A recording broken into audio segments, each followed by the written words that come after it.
At the very time that Ben-Gurion was declaring the state, we were doing the flight. The army wanted a reconnaissance report on the Jordanian army that had attacked.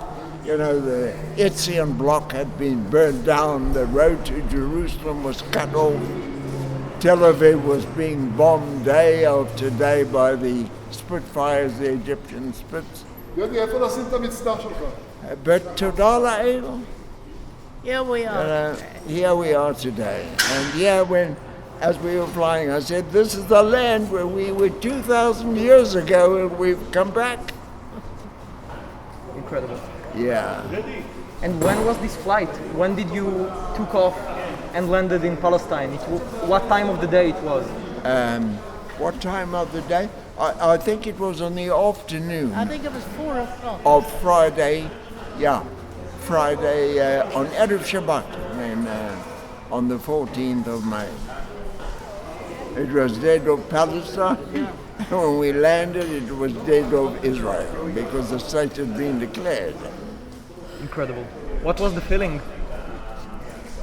You know, we were all very tense because we just didn't know what might happen.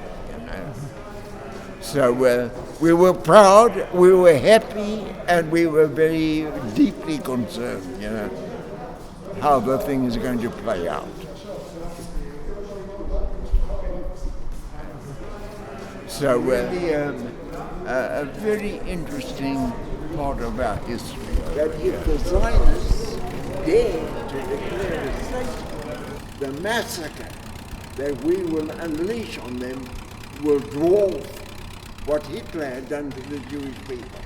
This was the Arab attitude at the time. The Secretary of State in America, the Foreign Minister in Britain, they predicted this war will be over within 2 weeks. This was a prediction. So the war started on the 14th of May, 48. On the 29th of May, 2 weeks later, the Egyptians had overrun the kibbutzim in the south of the country, and they got to Ashdod. And the intention was, on the following day, to capture Tel Aviv, where the provisional government of Israel was situated, because Jerusalem was cut off by the Arabs. And the Air Force, in my opinion, had one of its greatest moments. On the 29th of May, 4 Messerschmitts, which were smuggled out of Czechoslovakia and were reassembled in Israel without being tested, without their armaments being tested, in order to keep the element of surprise. And on the 29th of May, those 4 Messerschmitts attacked the Egyptian army. The Egyptians were stunned. They were destabilized. It was as though the heavens had opened up for them. And that, in my opinion, was one of the Air Force's greatest moments. And that is what I'd like friends and